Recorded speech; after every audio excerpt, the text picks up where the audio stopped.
Colorado taxpayers are paying for Senate President Leroy Garcia's $25,000 fine for deleting a critical Facebook comment from one of his constituents and banning that voter from his page. I will repeat this based on its sheer ridiculousness. The Facebook page for the Democratic Senate President out of Pueblo censored a critic, but it is taxpayers who are going to pay the fine imposed by a judge who said it was a free speech violation. If you are tempted to leave your feedback about that on President Garcia's Facebook page, just remember what happened to the last guy. A constituent named Alexander Armijo posted a link to a 9 News article on Garcia's official Facebook page. The 9 News article was about the Democratic Senate President's botched attempt to fire the nonpartisan Senate clerk. Armijo wrote, quote, "Either you are grossly incompetent or knowingly violating the law. Step down." Comment was deleted. Armijo was banned. President Garcia's attorney, who, yes, you also paid for, says they don't know who did the deleting and the banning. Judge said that violated free speech rules and imposed the $25,000 fine. So President Garcia got a taxpayer-funded lawyer and can use your money to pay his fine, all because he was sued in his official capacity with the state. I reached out to his spokesperson to see if President Garcia will be refunding any of your money for their mistake. I've yet to hear back. How'd you like to bet on the Avs to win the Stanley Cup? How about Steve Stager's taking that bet. How about the Nuggets taking tomorrow's Game 5 from the Spurs? No woo. Legislators have a proposal to legalize sports gambling in this state. Would create some new revenue. And I know what you're thinking. Ooh, money for roads. No. New money for schools. No, it's no too. It is something that all of us use every day. Here's politics guy Marshall Zellinger.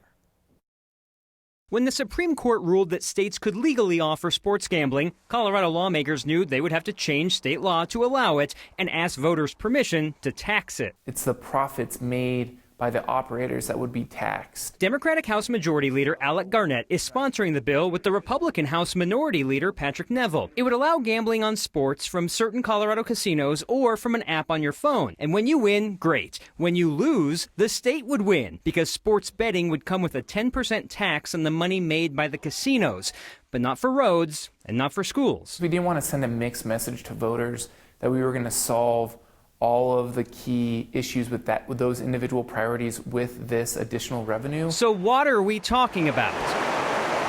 How do we save in times of wet for times of dry? Where we mostly focus on is the water resources part, and so that's supply and demand. Becky Mitchell is the director of the Colorado Water Conservation Board, which has a pretty thick Colorado water plan and not as thick of a bank account. If we continue to grow at the pace that we're growing at now, how do we preserve what we love about Colorado? And how do we most strategically use our resources? This is the Colorado Water Plan. Supply and demand, conservation, land use, agriculture, storage for the future. But come on, we're good. We have way above normal snowpack. It snows a lot this year, but we have to remember that some years it doesn't. We're guessing in terms of how much revenue we think is going to be generated. We're guessing about how many priorities that's going to go to be able to be solved. Kyle, hit me with the Nuggets again. Woo! Yes. Nevada, which is probably a bad example because they've been in the gambling business for a long time, took in $16 million from their sports betting revenue tax in 2017. So if Colorado had the same customers that Nevada had and we taxed it higher, 10%, we would have taken in almost $25 million under that same identical situation. But we're not going to get Nevada kind of money. No, so they're, again, Alec Garnett doesn't know. 10, 15, 20 million, that's the numbers they're throwing at. So even for the water plan, this may not be the end-all, be-all. That's great. You can be like, come on, big money on the Avs or the water plan. And there it goes. All right, thank you, Marshall. Colorado's red flag gun control law will take effect next year. More than half of Colorado sheriffs are already expected to refuse to enforce it. So that leaves this uncomfortable question that Democratic Governor Jared Polis still does not want to answer for you.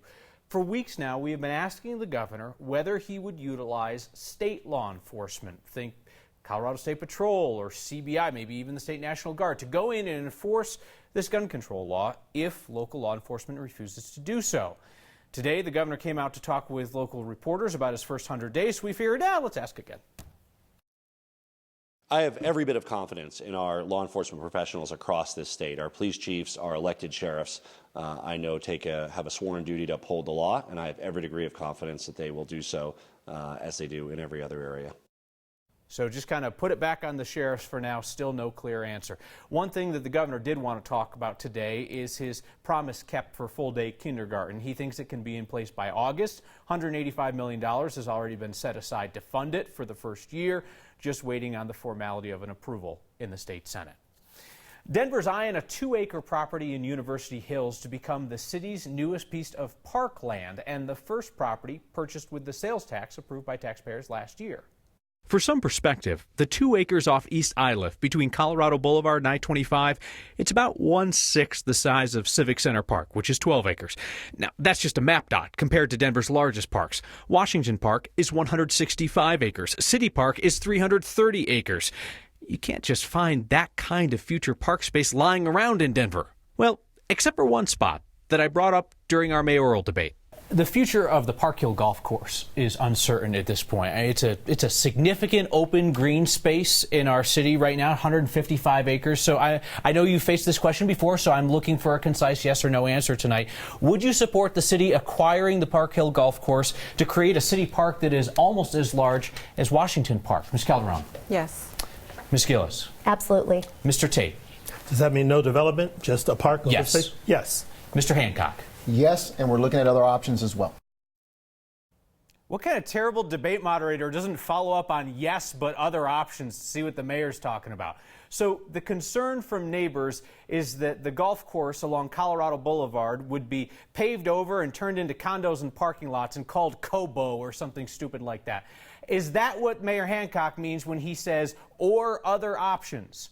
His team tells me today that the mayor's quote-unquote main recommendation is that Denver turn the Park Hill Golf Course into parkland. All or a significant part is how they phrased it. So I followed up with a question about what significant means. I'm working on my follow-ups.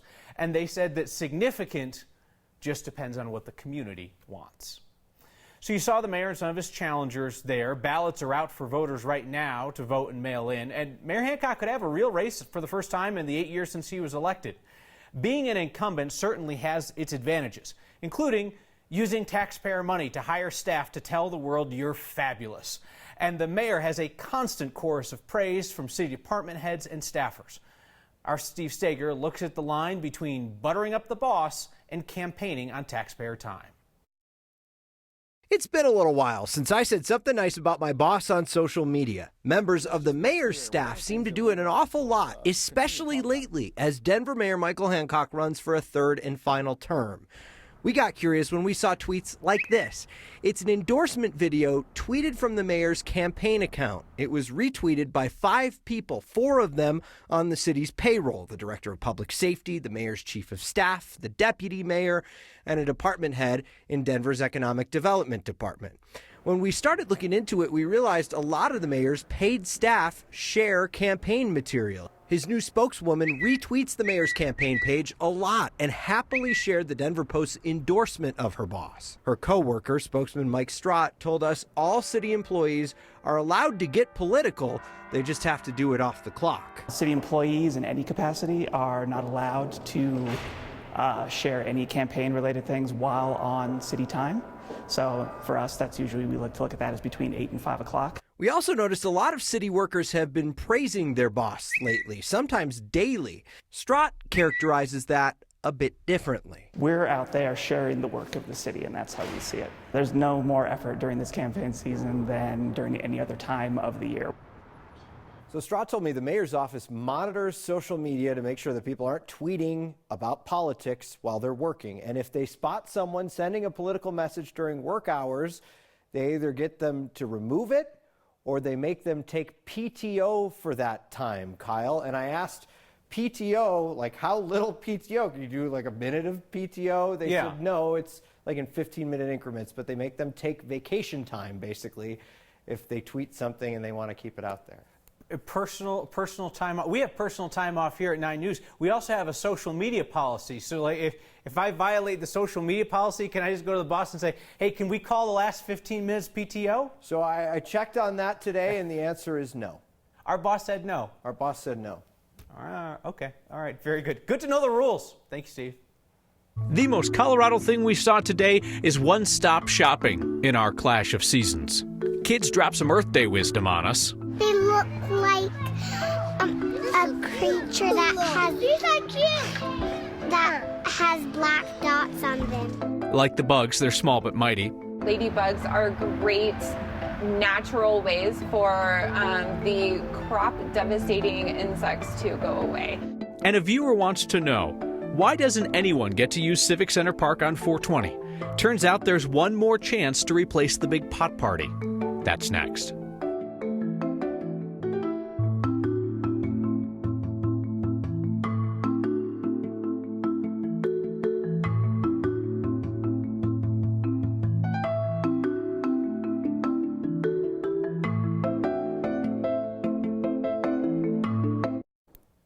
The most Colorado thing we saw today is everything you need to navigate spring weather in our state. Next viewer named Neil spotted the flip-flops and the sandals hanging right next to the ice scrapers at a store at Kipling in Florida. Another viewer, Marie, saw a similar setup. It was winter hats and gloves on the same display as the sandals. I like that. That's an honest assessment of spring in our state. Be prepared. Send us the most Colorado thing you saw today. Next at 9news.com is the email, or use the hashtag HeyNext.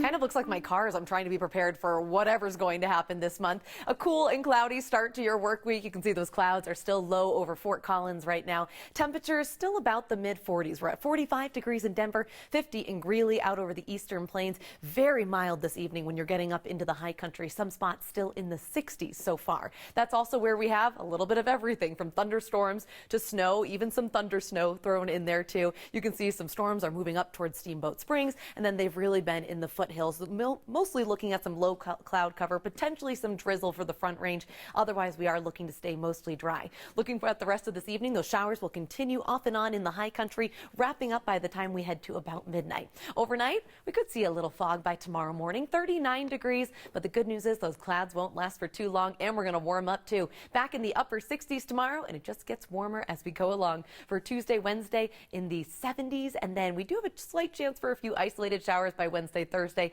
Then we're back up near 80 degrees by Friday, Saturday, and Sunday. Thank you, Kylie. Good to have you around. Hey, may I make a recommendation? Point you towards something that we did not put together ourselves, but I really think is worth your time.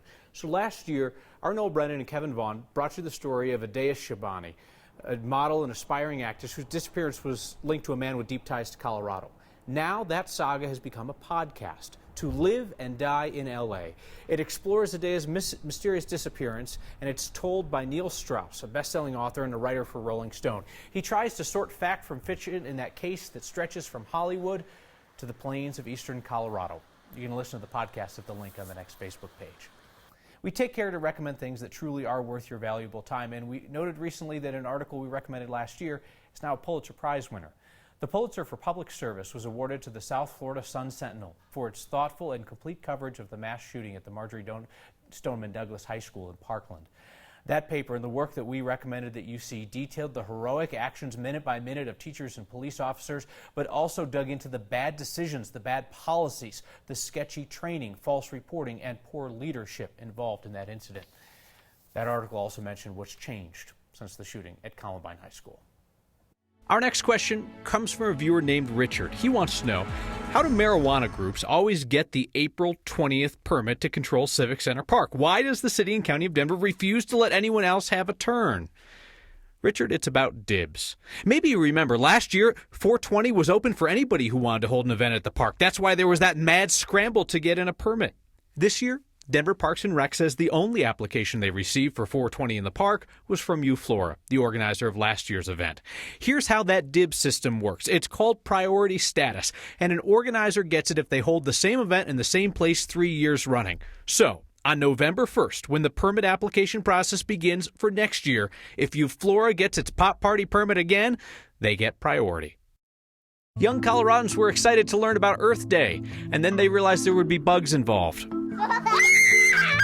It is bugs, and we do have freakouts. But no doubt they do have a true stake in protecting the environment. The younger you can do it, the better it'll be.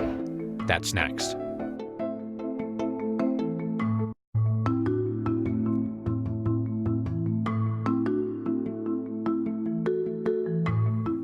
Imagine you're a teacher trying to plan an Earth Day lesson. Something to teach the kids the value of the environment and really catch their interest. Then it comes to you. Bugs. Bugs fascinate kids. Now, how to manage the inevitable freakouts and the accidental killing of some of the bugs.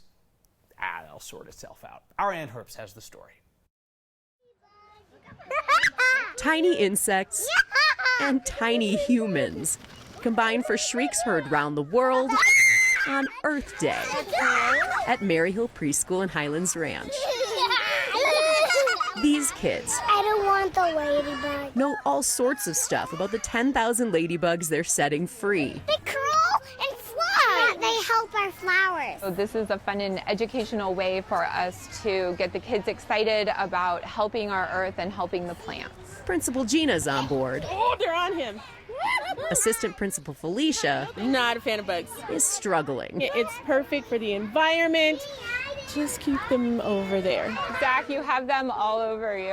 And though tiny feet and even tinier bugs don't always mix, This one was on your camera. this might just be the cutest and most chaotic way Happy Earth Day. to celebrate our planet. I said Happy Earth Day to them too. For next, this is Ann Herbst.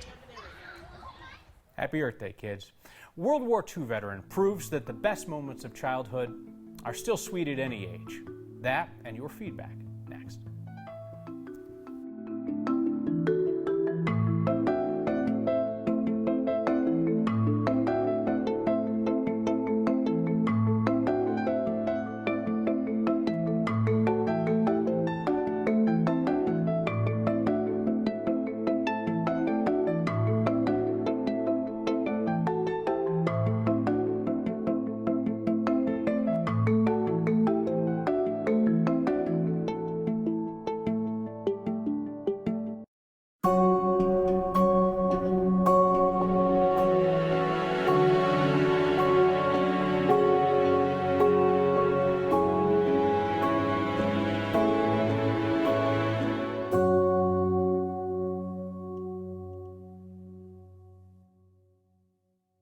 You're okay, Colorado. He's 92 years young, and he celebrated Easter probably just like your kids did. Carrie Swift in Frederick shared this photo with us of her father, Dwayne, coloring some Easter eggs over the weekend. Dwayne is 92 years old. He's a World War II veteran. This is his Easter tradition every single year, just like he has for, I don't know how long. He puts all the eggs in the basket, takes them back, and decorates his place in Boulder every year for Easter. Never too old for your favorite traditions from when you were young. Joey says screaming kids will automatically change the channel for me. Even when they're somebody else's kid. I'm a new dad, but when I hear a screaming kid and I look and listen and it's not mine, I'm kind of relieved and okay with it. Tony Wright says, if you recommend a podcast, it must be good, right? Absolutely. And I'm a podcast junkie, so let me give you 3 more. 99% Invisible, Embedded, and Every Little Thing. I love all 3. Tell me what you like, and see you next time.